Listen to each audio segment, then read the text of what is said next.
तिथे JNPT बंदरामधून विदेशात मोठ्या प्रमाणात शेतमालाची निर्यात केली जाते। मात्र 4-5 दिवस झाले तरी यंत्रणेचं काम अत्यंत संथगतीने सुरू असल्याने विदेशात जाणारे कंटेनर अडकून पडले आहेत। त्यामुळे कंटेनरची 5 ते 6 किलोमीटर पर्यंतची रांग लागली आहे। यामध्ये 1000हून अधिक कंटेनर खोळंबलेत। सर्वात चिंतेची बाब म्हणजे यातील काही कंटेनर्स कांदा, अन्य भाज्या, फळं, मासे असा नाशवंत माल घेऊन आहेत। हे सर्व पदार्थ थंड ठेवावे लागतात, त्यामुळे दररोज कंटेनरच्या कूलिंगवर व्यापाऱ्यांना हजारो रुपये खर्च करावे लागतात। तर दुसरीकडे कंटेनरचं भाडंही वाढत असल्याने निर्यातदारांना लाखोचं नुकसान सोसावं लागतंय। जाम लगा, पोर्ट का जाम है, गाड़ी अंदर ले नहीं रहा है बरोबर।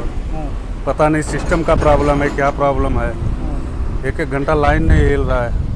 सुबह 5 बजे से लाइन में लगे हम लोग, 2-3 किलोमीटर आए, समझ लीजिए कितना टाइम हो गया। मुंबई आणि आसपासच्या परिसरात राहणाऱ्यांसाठी आता मोठी बातमी। नागपूर मुंबई समृद्धी महामार्गाचा शेवटचा टप्पा विधानसभा निवडणुकीआधी सुरू करण्यात येणार आहे। सप्टेंबरच्या शेवटच्या आठवड्यात समृद्धीचं काम पूर्ण होणार आहे। इगतपुरी ते आमणे हा 76 किलोमीटरचा टप्पा 98% पूर्ण झाल्याची माहिती MSRDCचे MD अनिल कुमार गायकवाड यांनी दिली।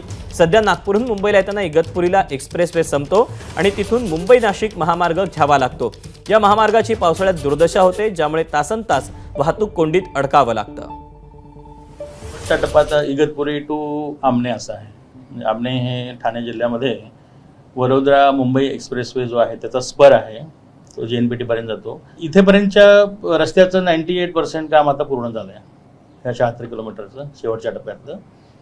आणि दुसरा जो 4.2 किलोमीटरचा जो एक स्पर आहे VMEचा, तो पण MSRDCच करते आहे, कारण समृद्धी महामार्ग पूर्ण झाल्यानंतर परत इकडे कनेक्टिव्हिटीला त्रास होऊ नये म्हणून NHAI कडनं ते पण काम आम्हीच हाती घेतलेलं आहे।